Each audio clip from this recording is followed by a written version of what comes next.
grâce de Dieu soit sur vous et je suis très heureuse pour ce partage aujourd'hui et je voudrais vous donner des pistes pour des réflexions à propos du salut et de la délivrance. Est-ce qu'on peut les comparer? Est-ce qu'ils sont complémentaires? Voilà, je vais parler à propos de cela aujourd'hui avec une expérience quand même de pas mal d'années dans la délivrance, dans le ministère de délivrance. J'ai pu constater en tant que pasteur et ministre que beaucoup de chrétiens qui ont accepté Jésus-Christ comme leur sauveur personnel n'ont pas encore une pleine bénédiction dans leur vie. Alors pourquoi?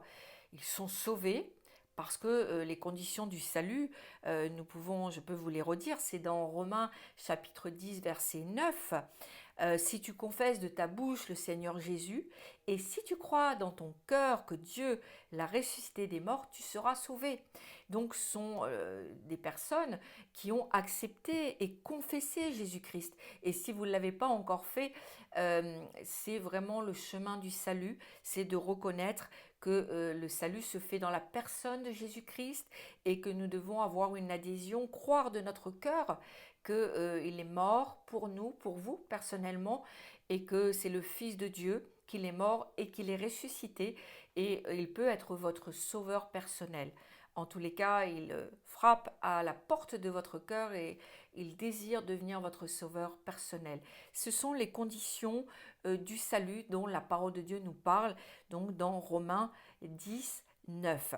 Donc, j'ai pu constater qu'effectivement, beaucoup de personnes ont accepté Jésus comme leur Seigneur personnel, mais il y a toujours un problème, peut-être une perte ou un manque de bénédiction, c'est-à-dire que je vois et je peux constater, parce que je fais très souvent des entretiens, que leur vie maritale, leur vie personnelle, leur vie professionnelle ou leur vie même spirituelle est un peu bloquée, n'est pas ce qu'ils souhaiteraient qu'elle soit en tous les cas, et il y a comme une perte de bénédiction. Je ne veux pas parler de malédiction, mais une perte de bénédiction, un frein à leur bénédiction, quelque chose qui fait qu'ils n'ont pas le plein épanouissement.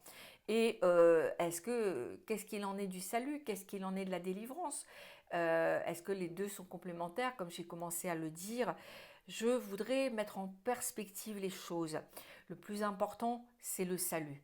Parce que le salut va régler le problème de la vie éternelle. Vous savez, j'ai pour bonne habitude de dire que la croix sur laquelle Jésus-Christ a été crucifié et sur laquelle il n'est plus aujourd'hui parce qu'il est ressuscité, alléluia pour cette bonne nouvelle, cette croix a un aspect vertical et un aspect horizontal et il y a nécessairement ces deux parties-là.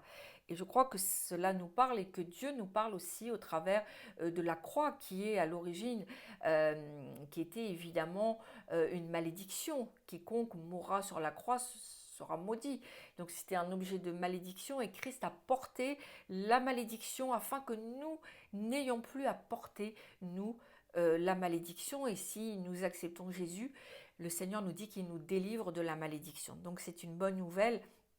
Et cet aspect vertical, c'est la réconciliation avec Dieu. Et la parole de Dieu nous dit bien que la réconciliation avec Dieu ne peut se faire qu'à travers Jésus-Christ, à travers la croix. Et donc, il est important de se réconcilier avec Dieu, d'accepter Jésus, et ça va régler, je dirais même instantanément, le problème de votre condition après votre mort. C'est-à-dire que si vous avez accepté Jésus-Christ, si vous êtes persuadé qu'il est vivant, qu'il vit dans votre cœur, si vous lui demandez en tout cas de vivre dans votre cœur, vous savez, le Saint-Esprit attestera que vous êtes sauvé. C'est-à-dire, si vous devez quitter cette terre, que vous serez avec le Seigneur éternellement. C'est quelque chose d'extraordinaire, c'est de loin la chose la plus importante, mais Dieu ne nous reprend pas aussitôt, vous voyez, c'est pas parce que nous acceptons Jésus que nous allons tout de suite avec lui au ciel. Et si peut-être certains aimeraient vraiment rencontrer Jésus, il nous faudra attendre encore. Et en attendant, si notre tête est au ciel, nos pieds sont bien sur terre.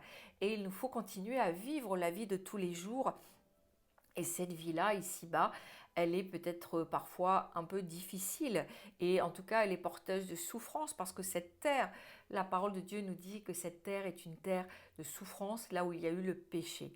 Donc, ça ne règle pas la deuxième partie de la croix qui est la partie verticale, vous voyez, verticale. Et voilà, donc c'est important, cette partie où nous collons à la terre, nous sommes encore sur cette terre et où les choses ne se passent pas toujours comme nous voudrions. Effectivement, euh, la parole de Dieu nous dit aussi que le royaume des cieux est forcé et ce sont les violents qui s'en emparent. Et on peut se dire, mais qu'est-ce que c'est? Alors j'ai accepté Jésus et j'ai toujours, voilà, toujours des problèmes, des frustrations, des blocages. Et le Seigneur nous encourage à être violent pour récupérer ce que le diable nous a volé, parce que nous savons que c'est un voleur, il vient, il vole des choses dans nos vies, il vole nos bénédictions, ça c'est la première des choses, il vole notre santé, il vole parfois nos finances, notre famille, tant de familles divisées aujourd'hui et séparées, vous voyez, donc ça le diable est venu avant Dieu voler tout ce qu'il pouvait et c'est à nous aussi d'exercer une certaine violence que dit la Bible, mais il s'agit d'une violence spirituelle. Et je dois venir récupérer ce que le diable m'a dépossédé en fait.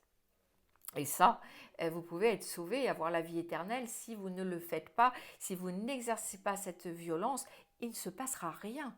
Et donc moi, je veux vous encourager parce que Dieu a des bénédictions en réserve pour chacun de ses enfants. Mais il faut venir les arracher. Il faut vraiment venir et dire, faire le nécessaire. Et dans d'autres enseignements, j'explique comment notamment on peut faire des autels. Et il faut venir arracher ces bénédictions.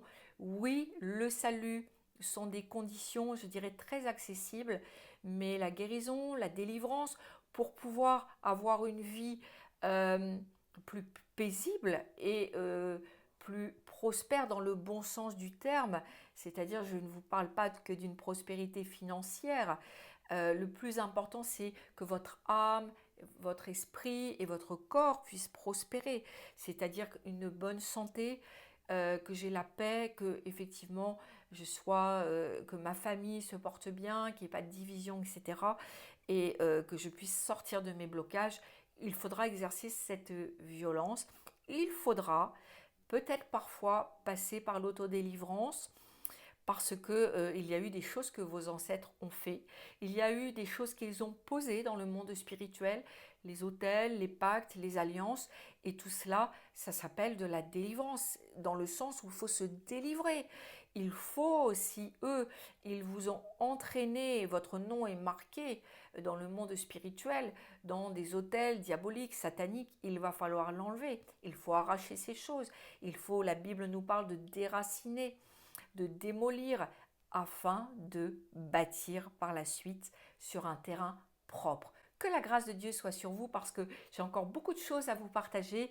Il faut garder encore mes prochaines émissions, vous verrez, parce que je vous entraîne sur ce chemin de la délivrance qui est vraiment passionnant et un chemin vraiment où nous pouvons vraiment après dire vraiment j'ai la paix, je me sens mieux et je prospère en toutes choses et c'est ce que Dieu veut pour vous. Soyez bénis.